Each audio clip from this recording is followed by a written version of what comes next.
Israel के लिए ब्रह्मास्त्र बनी है पॉपी मिसाइल। पाकिस्तान की तरह ईरानी एयर डिफेंस तबाह हो गया। जानेंगे इजराइल ने अब कौन सी शर्त रख दी है और इस बीच भारत को $20 ट्रिलियन का खजाना मिला है। जियोपॉलिटिक्स में बहुत कुछ चल रहा है, हमेशा की तरह जानने को मिलेगा बहुत कुछ। आइए जानते हैं इन खबरों को विस्तार से। इजराइल ने आज तड़के ईरान पर बेहद सटीक हमला करते हुए 100 से ज्यादा ठिकानों पर हमले किए। इजराइल ने ईरान के खिलाफ जिस तरह सटीक हमला ऑपरेशन राइजिंग लॉयन के तहत किया, वो भारत के पाकिस्तान के खिलाफ चलाए गए ऑपरेशन सिंदूर की बहुत याद दिलाता है। दोनों ऑपरेशन का मकसद एक ही था, दुश्मन की जमीन पर जाकर उसके सैन्य और आतंकी इकोसिस्टम का सटीकता से ध्वस्त करना। भारत ने ऑपरेशन सिंदूर के दौरान पहले पाकिस्तान में मौजूद आतंकी ठिकानों, बाद में पाकिस्तान एयरफोर्स के 11 एयरबेस को जितनी सटीकता से उड़ाया, उसने पूरी दुनिया को चौंका दिया। भारत ने ऑपरेशन सिंदूर के दौरान पाकिस्तान में आतंकवादियों के ठिकानों, उनके लॉन्च पैड्स, उनके ट्रेनिंग कैंपों को सुखोई 30 MKI और राफेल लड़ाकू विमान जैसे फाइटर जेट से अटैक किया। ठीक उसी तरह इजराइल ने ईरान के मिसाइल डेवलपमेंट साइट्स, नतांज जैसे परमाणु केंद्र और एयर डिफेंस पॉइंट्स को अपने F-35I आदिर और F-16I सूजा से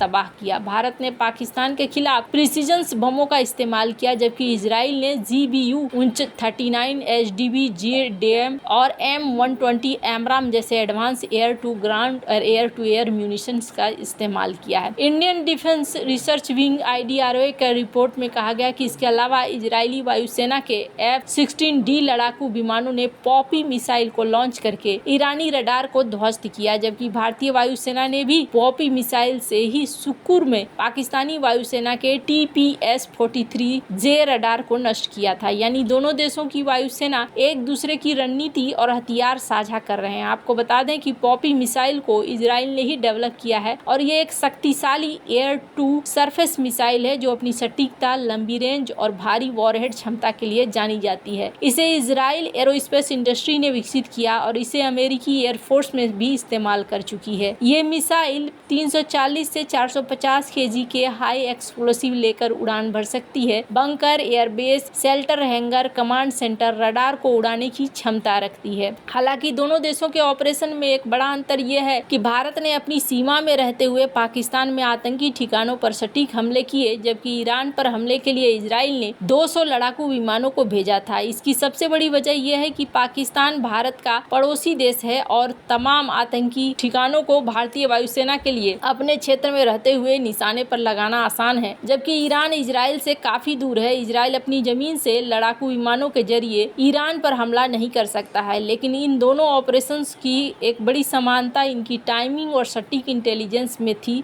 भारत ने सैटेलाइट और इंटेल से टारगेट वेरीफाई किए, वहीं इजराइल की खुफिया एजेंसी मोसाद और एयरफोर्स ने इंटरनल और अमेरिकन इंटेलिजेंस नेटवर्क के माध्यम से ईरान के टारगेट्स को पहले से पहचान कर रखी थी। दोनों देशों ने हमलों से पहले खुफिया मॉनिटरिंग और लाइव ISR फील्ड्स और AI बेस्ड टारगेटिंग का प्रयोग किया है। वहीं अगर जवाबी कार्रवाई की बात करें तो पाकिस्तान ने भारत के खिलाफ जवाबी कार्रवाई करने के लिए 6 से 7 मई की रात को J-10C लड़ाकू विमानों का इस्तेमाल किया था, लेकिन ईरान ने इजराइल के खिलाफ 100 से ज्यादा ड्रोन दागे, जिसे जॉर्डन ने अपनी सीमा में आते ही गिरा दिया। इसके अलावा आशंका है कि ईरान इजराइल के खिलाफ बैलिस्टिक मिसाइलों का इस्तेमाल करने वाला है। अगर ईरान बैलिस्टिक मिसाइलों को दागता है तो इजराइल के पास आयरन डोम, डेविड स्लिंग और एरो 3 जैसी लेयर्ड डिफेंस सिस्टम उन्हें इंटरसेप्ट करने के लिए हैं, जबकि भारत ने पाकिस्तान के ड्रोन और मिसाइल हमलों को S-400 और एयर डिफेंस सिस्टम और आकाश डिफेंस सिस्टम से रोका है। स्ट्रेटजी के लिहाज से देखें तो भारत और इजराइल की सैन्य नीति में स्ट्राइक करने के तरीके में काफी समानताएं हैं। ये हमले इतने सटीकता के साथ किए गए हैं कि टारगेट के अलावा किसी भी चीज को नुकसान नहीं पहुंचा है।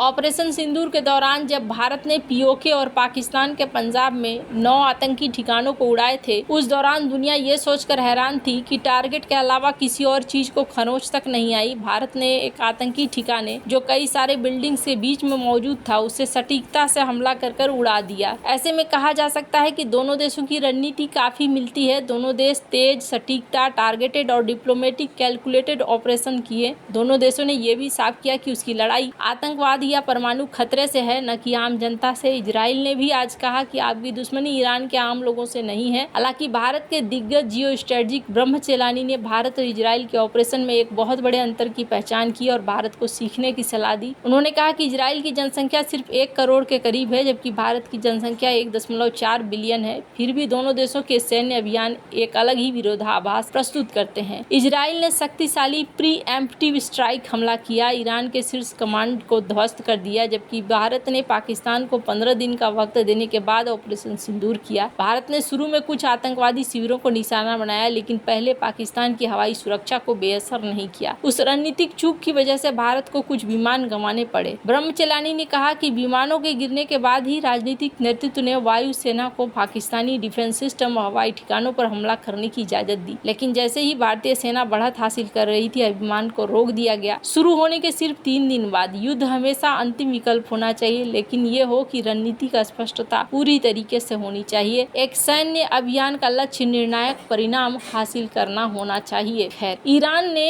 एक बार फिर से तबरेज एयरपोर्ट पर भीषण हमले कर दिए हैं। एयर डिफेंस बैलिस्टिक मिसाइलों को उड़ा दिया है और यहाँ पर लग रहा है कि ये पूरे फ्रंट वाले मोड पर आना शुरू हो गया है। स्क्रीन पर इन तस्वीरों को देख सकते हैं। इजराइल की मीडिया भी इसे पब्लिश कर रही है और इजराइल कहीं ना कहीं दबाव बना रहा है कि हम आपके शासन को उखाड़ फेंकेंगे अगर आपने यहाँ पर परमाणु डील पर साइन नहीं किया तो। अब सवाल ये उठता है कि यहाँ पर तेल की प्राइस बहुत ही तेजी से बढ़ती हुई दिख रही है, जो भारत के लिए भी एक बड़ा संकट बन रहा है। अब ऐसे में भारत को एक बड़ी जीत मिली है और ये बड़ी जीत कहीं ना कहीं तेल के माध्यम से मिली है। देखने को मिल रहा है कि भारत को 20 ट्रिलियन डॉलर का खजाना मिला हुआ है। 20 ट्रिलियन डॉलर का ये खजाना कहाँ पे मिला हुआ है? केंद्रीय पेट्रोलियम और प्राकृतिक गैस मंत्री हरदीप सिंह पुरी ने भारत की ऊर्जा स्वतंत्रता के लिए एक महत्वाकांक्षी दृष्टिकोण प्रस्तुत किया है। पुरी ने अंडमान सागर में एक विशाल तेल भंडार के खोज की संभावना पर जोर दिया, जिसे वो गुयाना में एक्सोन मोबिल द्वारा की गई ऐतिहासिक तेल के समकक्ष बता रहे हैं। उन्होंने तेल और गैस की खोज में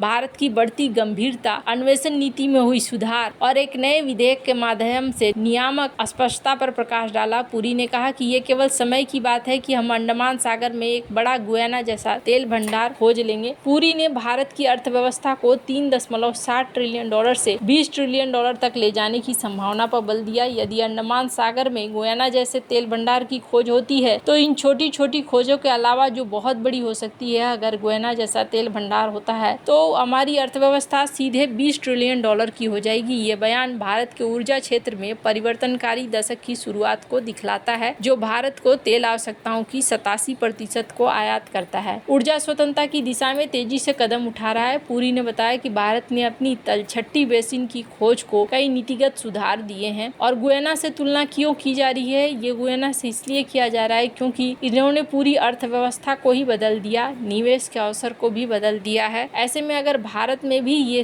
खोज हो रही है तो भारत के लिए भी ये बहुत ज्यादा महत्वपूर्ण है। अंडमान सागर में ये बड़ी खोज ऊर्जा सुरक्षा को मजबूत करती है। देश को तेल के आयात के लिए 80 से 87% निर्भर रहना पड़ता है। अब अगर ऐसा होता है तो भारत को निर्भर रहने की जरूरत नहीं होगी। वैसे आपको क्या लगता है? इन सब मामले में आपकी क्या राय है? कमेंट कर जरूर बताएं। कल मिलते हैं अगले वीडियो में नई खबर के साथ।